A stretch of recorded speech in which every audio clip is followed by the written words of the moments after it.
Ang relasyon nina Paolo Avellino at Kim Chiu ay kapansin-pansin sa kanilang malinaw na pagsasaalang-alang sa personal na puwang ng bawat isa. Nagawa nilang i-handle ang isang espesyal na balanse sa pagitan ng pagpapanatili ng isang mababang profile at ipahayag ang kanilang koneksyon kung kinakailangan. Sino nga ba sa dalawa ang pinaka-mayaman ngayon? Siya si Kimberly Suyap Chiu, na kilala bilang Kim Chiu. Ipinanganak noon April 19, 1990 sa Cebu City. Una siyang nakakuha ng katanyagan matapos na manalo sa inaugural teen edition ng Pinoy Big Brother noong 2006.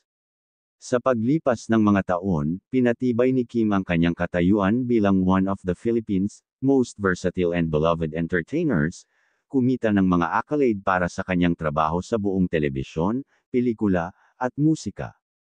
Ang kanyang mga magulang, sina William Chiu at Luella Yap Chiu, ay nagmula sa mga Chinese, na nagtataguyod sa kanya ng isang mayamang pamana sa kultura. Lumaki sa isang malapit na pamilya, si Kim ay nakalantad sa parehong tradisyon ng Pilipino at Chinese, na may mahalagang papel sa paghubog ng kanyang mga values and work ethic. Sa kabila ng mga hadlang na ito, nanatili siyang nababanat at nakatuon sa kanyang edukasyon. Nag-aral siya sa Cebu Cherish School para sa kanyang pangunahing edukasyon at kalaunan ay inilipat sa University of Cebu para sa high school. Ang kanyang mga karanasan sa panahong ito ay nagtaguyod ng isang kalayaan at pagpapasya, mga katangian na sa kalaunan ay tukuyin ang kanyang karera. Ang mga pelikula ni Kim ay nag-gross ng higit sa 1.36 billion pesos sa box office, na ginagawa siyang isa sa pinakamataas na grossing box office star sa lahat ng oras. Siya si Michael Paulo Lingbanan Avellino, na mas kilala bilang Paulo Avellino. Ipinanganak noon May 13, 1988, sa Baguio City. Ang kanyang ina ay nagtrabaho bilang isang accountant at na-hailed mula sa Bontoc, Mountain Province, habang ang kanyang ama ay nagmula sa isang kilalang political clan sa Calbayog, Samar. Sa katunayan, ang kanyang lolo sa tuhod na si Jose Avellino, ay ang Senate President sa panahon ng rehimen ni Pangulong Manuel Rojas at inihayag na, ama ng Calbayog City. Growing up, ang interes ni Paulo ay hindi tumatagal sa politika, dahil mas nahanap niya ang kanyang sarili na mas hilig sa film and acting. At ang pelikula na unang nagpukaw ng kanyang pagkamausisa tungkol sa paggawa ng pelikula ay ang 1989 American science fiction comedy flick na, Honey, I Shrunk the Kids, dahil ito ay lubos na nakakaaliw. Sa loob ng higit sa isang dekada ng pagiging isang certified kapamilya, si Paulo ay nakagawa ng maraming matagumpay na teleseryes at pelikula na hindi lamang nahon at ipinakita ang kanyang mga acting chops ngunit din ang catapulted sa kanya na maging isa sa mga brilliant, versatile, and sought-after actors sa bansa. Noong October 2022, inilunsad ni Kim ang kanyang negosyo sa bag, ang House of Little Bunny Philippines. Ito ay isang online shop na nagbebenta ng mga genuine leather handbags, crossbody bags, at iba pang fashion accessories kung saan kilala si Kim. Ito ang kanyang pangunahing pakikipagsapalaran sa negosyo, isang online shop para sa mga handbag na gawa sa tunay na leather na may gold hardware. Ang pangalan ng tatak ay inspirasyon ng kanyang pag-ibig sa mga handbags.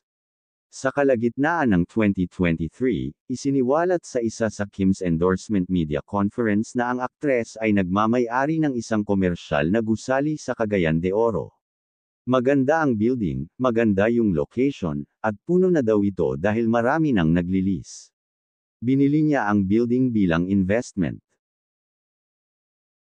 Ang mga negosyo ni Paulo ay kasama ang kumpanya ng paggawa ng pelikula na WASD Films, isang film production. Ang pangalang WASD ay nagmula sa mga key ng keyboard na ginamit para sa paggalaw sa mga larong video. Siya ay isang co-producer, namumuhunan sa mga proyekto at gumagamit ng kanyang karanasan sa media.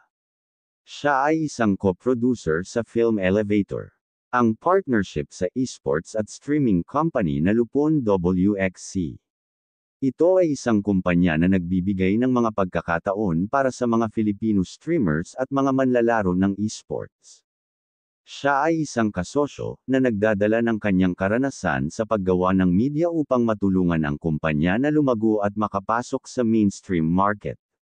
Upang mapalawak ang talent pool at suportahan ang pamayanan ng gaming.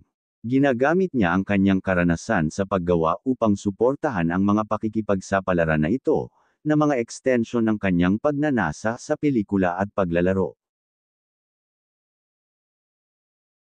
Matapos ang ilang taon sa showbiz, nagawa ni Kim bumili ng maraming mga pag-aari, kasama na ang kanyang bahay sa Quezon City, isang condo unit, at isang bakasyon sa bahay para sa kanyang pamilya.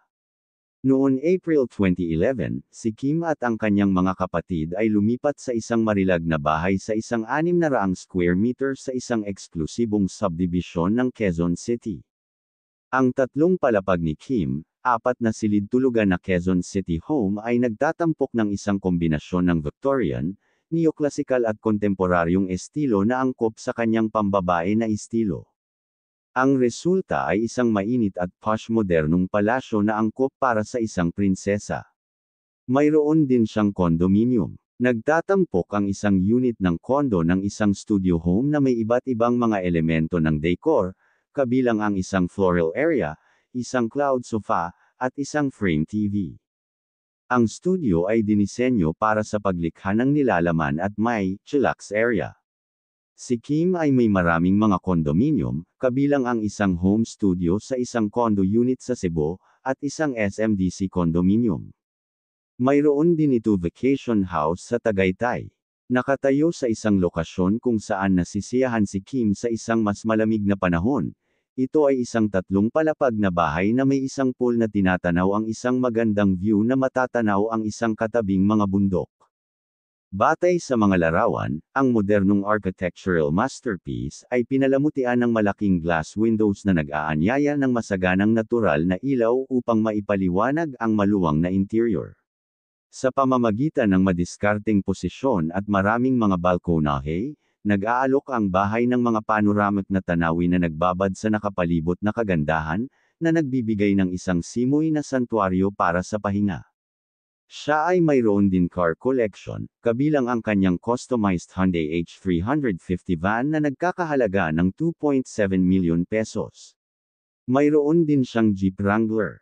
Marami din itong iniendorsong mga sasakyan. Si Paulo ay hindi ipinakita sa publiko ang kanyang bahay. Gusto nito ng pribadong tahanan. Ngunit ayon sa ibang balita ay malaki at maganda ang kanyang bahay sa Baguio, lalo na't doon siya ipinanganak, lumaki at doon nakatira ang kanyang mga magulang. Mayroon din daw ito bahay at condominium sa Manila. Pero gusto niya na pribado ang ibang mga bagay sa kanyang buhay. Habang ang buong saklaw ng personal na koleksyon ng kotse ni Paulo ay hindi kilala sa publiko, lumitaw siya at nagtaguyod ng ilang mga sasakyan, kabilang ang isang Hyundai Tucson, Hyundai Palisade, isang Hyundai Santa Fe, at isang Hyundai Costin. Kilala rin siya bilang isang mahilig sa kotse at may kaugnayan sa tatak na Hyundai.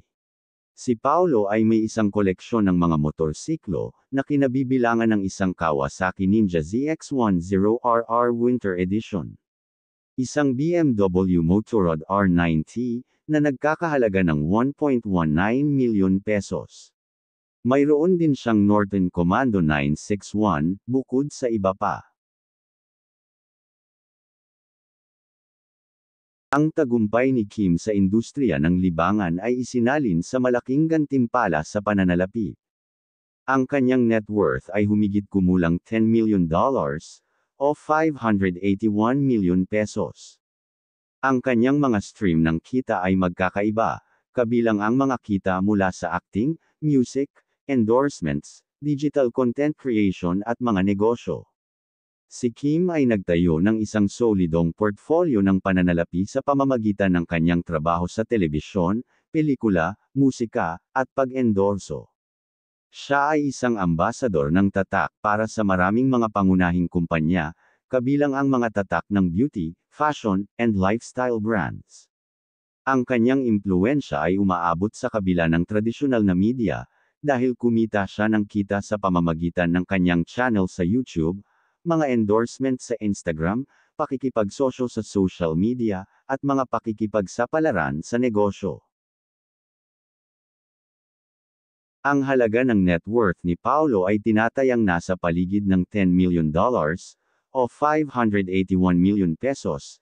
Ito ay batay sa mga online na mapagkukunan na nagbabanggit sa kanyang matagumpay na karera sa pag-arte, pag-endorso, at pamumuhunan. Ang kanyang kayamanan ay nagmula sa kanyang trabaho sa telebisyon, pelikula, at ang kanyang mga pakikipagsapalaran bilang isang model, producer, brand endorser, at mga negosyo. Siya ay isang ambasador ng tatak para sa maraming mga pangunahing kumpanya, kabilang ang mga tatak ng mga sasakyan na Hyundai. Ang kanyang saktong net worth ay hindi isiniwalat sa publiko, ngunit ang kanyang katayuan bilang isang kilalang tanyag na tao ay nagmumungkahi ng isang makabuluhang kita. Ang mga net worth figures para sa mga kilalang tao ay madalas na hindi publicly released, ngunit sa pangkalahatan ay kilala na ang matagumpay na aktor at pampublikong numero ay nagtitipon ng malaking kayamanan sa pamamagitan ng kanilang mga karera at pag-endorso. Ang net worth ni Paulo ay isang testamento sa kanyang matagumpay na karera sa industriya ng libangan sa Pilipinas at mga pagsusumikap sa negosyo at iba pa.